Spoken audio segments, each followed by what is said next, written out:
Russia's full-scale invasion of Ukraine, the largest invasion of a neighboring country in Europe since World War II.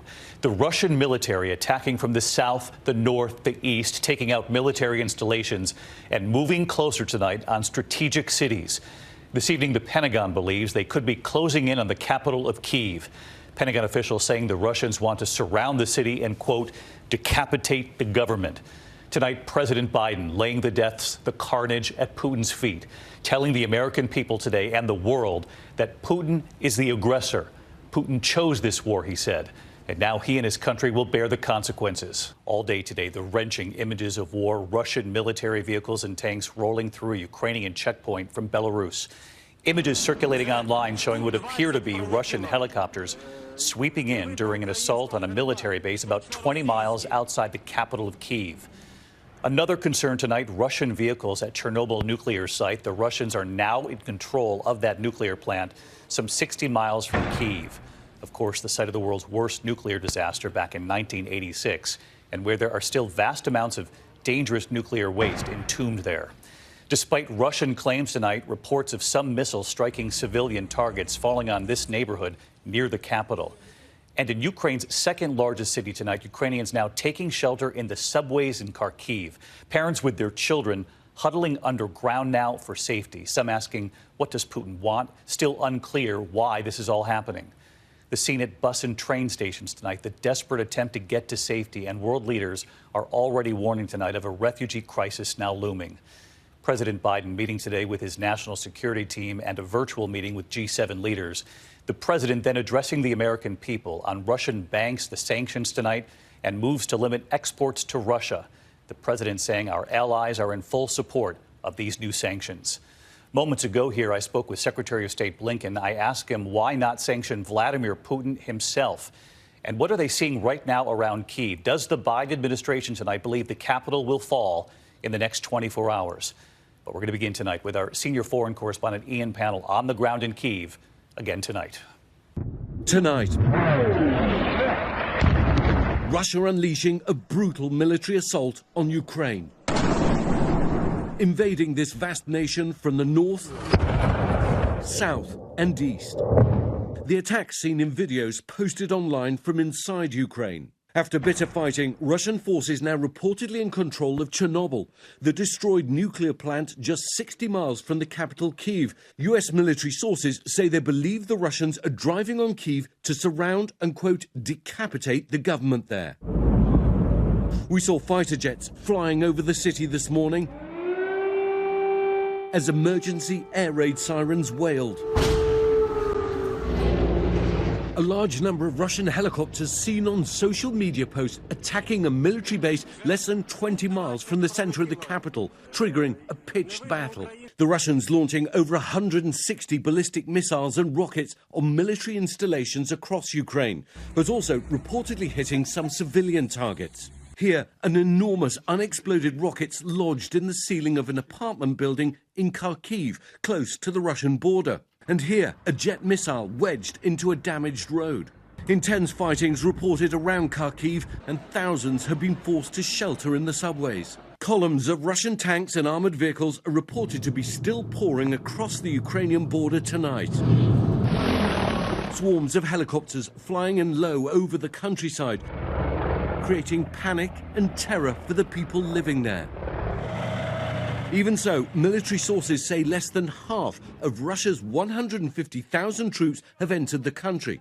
But they're now facing off against a Ukrainian army of 250,000, but that's less sophisticated and powerful. Europe hasn't seen an invasion of this size since World War II. Martial law's been declared across the country, and all men of fighting age and reservists are being mobilized. The capital's now under curfew, and like other major cities, roads were jammed today, with people trying to flee from the onslaught.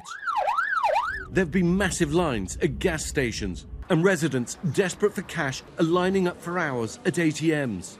Three friends, all from Donbass in eastern Ukraine, in Maidan Square, where Ukraine turned its back on Russia in its 2014 revolution, showing support for their country.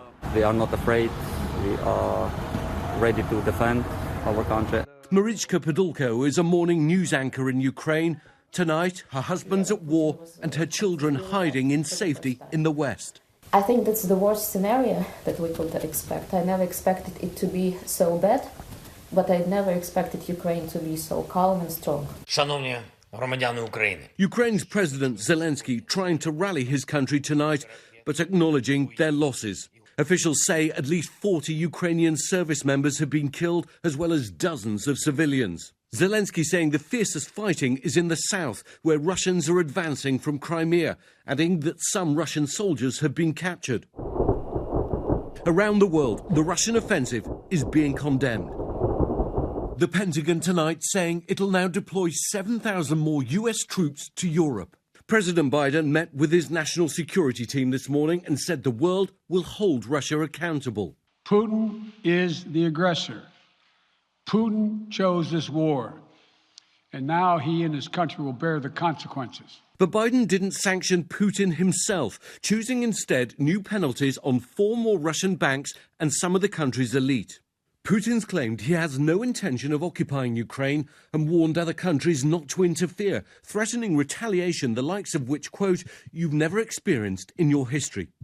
But tonight, as Russian forces try to push deeper into the heart of the country, the question is how far will Putin go and how long can the Ukrainians hold out?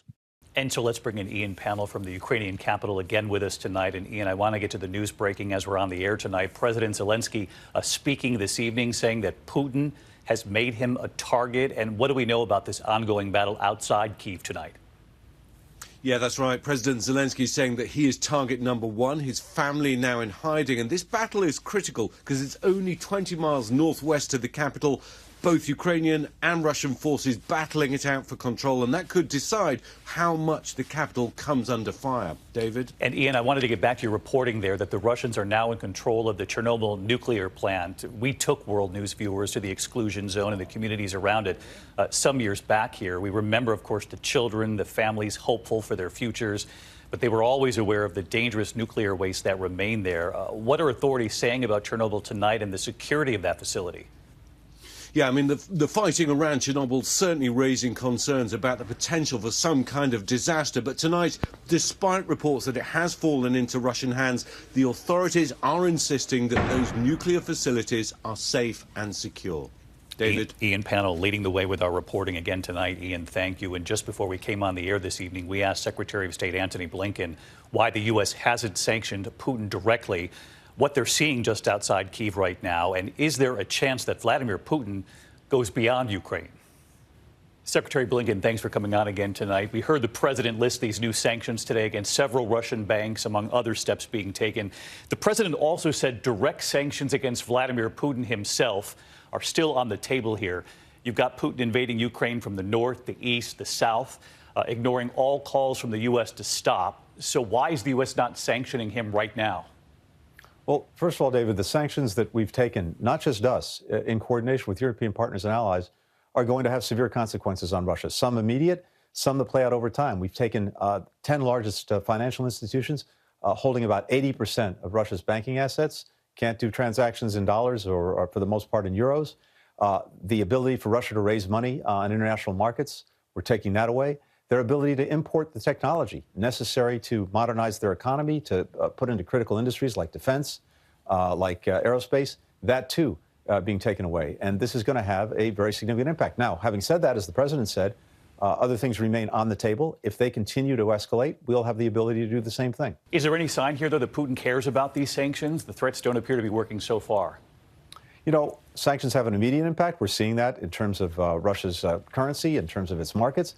But the impact is really felt over time as, again, it spreads across the economy about their ability to raise money, to conduct transactions around the world.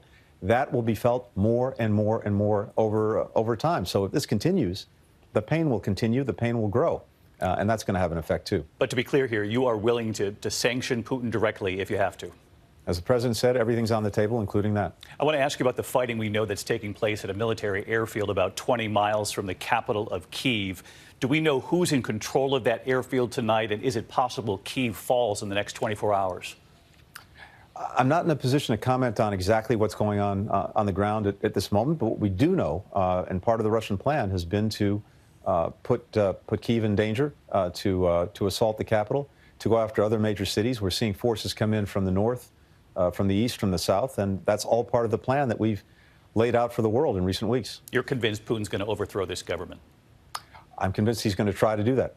We've seen Ukrainians fight back the resistance to the Russians in the east. Is there any chance the Ukrainians can hold on here? You know, one of the things that Vladimir Putin has done, starting back in 2014 when they first went into Ukraine, seizing Crimea, seizing a part of eastern Ukraine, is to totally alienate the Ukrainian people from Russia. Before 2014, actually, Russia was pretty popular in Ukraine. It had a 70% favorability rating. Right now, it's exactly the opposite, more than the opposite. 90% of Ukrainians now, if I can use the word, detest Russia and certainly detest President Putin. My prediction would be that one way or another, they will strongly resist any effort to take away their sovereignty, take away their independence, take away their government. They'll resist, but can they beat the Russians here? You know, whether it's in the near term, whether it's in the medium term, whether it's in the long term, I'm convinced that democracy and the independence of Ukraine is going to prevail. Secretary Blinken, I know there are a lot of people watching tonight likely wondering, could Vladimir Putin go further here? The president was asked today, what if this goes beyond Ukraine? And he said, if Putin moves into NATO countries, we will be involved. He said, we will be involved. Is this a possibility? Is it a possibility that Putin goes beyond Ukraine? Sure, it's a possibility, but there's something very powerful standing in the way of that. There's something we call Article 5 of NATO. That means an attack on one member of NATO is an attack on all members of NATO. The president's been very clear that we will defend every inch of NATO territory.